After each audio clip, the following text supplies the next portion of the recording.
Tasha always believed she was born for more. More than traffic jams and shared generators. More than birthday dinners at mid-range restaurants with slow service and loud fans. She wanted a life of air-conditioned silence, ocean view balconies, and soft lighting that made her skin look expensive.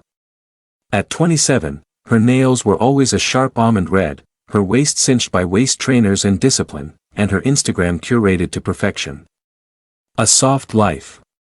That was the goal. Malik didn't fit, he loved her, truly. In the quiet, loyal way that meant something. He listened. He remembered things. He cooked for her on weekends, okra soup with bits of smoked fish the way she liked it. But he also lived in a one-bedroom in Suralere with a leaky tap and a broken AC. He always had ink stains on his fingers from sketching blueprints for buildings his salary could never get him close to. Tasha didn't hate Malik. But she feared becoming stuck with him, forever building dreams but never living in them. It started with little things. She stopped picking up his Sunday calls. She rolled her eyes when he paid with a debit card and asked for the POS. Then came the complaints, "You're always working, we never go anywhere nice, why can't you just want more?" The final nail was a Tuesday evening, after a fight about a missed date night. She stood in his doorway, heels pointed out like her body already knew the way. "I can't keep doing this with you, Malik. You're too comfortable being average." He just stood there. Not angry. Just still. Like her words were the final measurement in a blueprint he already feared might collapse. He didn't beg. And somehow, that wounded her more than any shout or plea ever could. Enter Whale. His LinkedIn had Tech Bro in bold. His car was a matte black Benz with customized plates. He wore cologne that made waiters call him sir with reverence. To Tasha, he felt like everything Malik wasn't: decisive, driven, dripping with the confidence of someone who believed the world owed him things.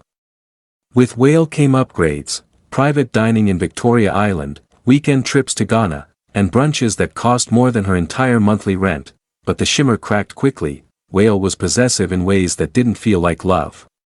He commented on her clothes, "Too much cleavage." On her laugh, "Tone it down, babe." On her selfies, "Why were you always posting like you're single?" He didn't want a partner. He wanted a prop. Something polished and controllable. One night, he scrolled through her phone while she showered.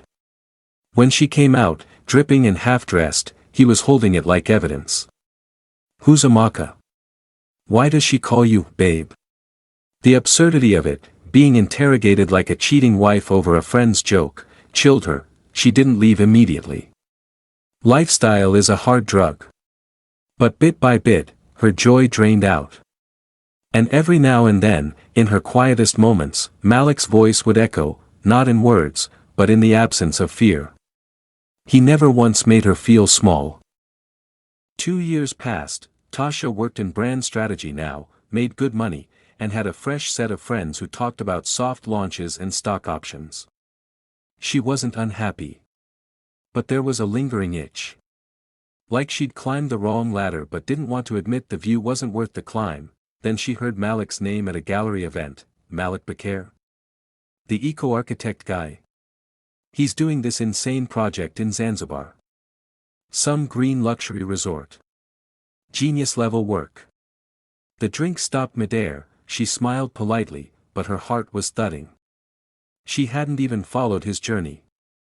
She assumed he'd always be there, still in Suralere, still sketching hope with calloused hands. She went home that night and found his profile. It was minimal, clean, unbothered. A few architectural shots. One photo of him in a hard hat, looking out over a site. The caption read, "Foundation laid. Time to build." She sent a message. Something casual, "Hey stranger, long time. Just saw your project, so proud of you." He replied 2 days later, "Thanks, Tasha. Wishing you well too." Just that. Warm, polite. And completely closed. No invitation. No nostalgia. And it hit her harder than she expected. She saw him in person a month later, a wedding in Lekki. A mutual friend. She wore a sleek emerald gown. Malik wore a tailored navy suit and piece like an invisible crown. But it wasn't just the clothes. It was the ease. The confidence of a man who no longer questioned his worth. And he wasn't alone. The woman beside him had locks twisted into a low bun and a laugh that wrapped around the table like music. She wasn't loud. She wasn't branded. But when Malik leaned in to whisper something that made her blush, Tasha knew, he had found what she'd never been, enough. Later, their eyes met across the hall. He gave her a nod and a smile. Not cruel. Not warm. Just distant. She forced her face to smile back.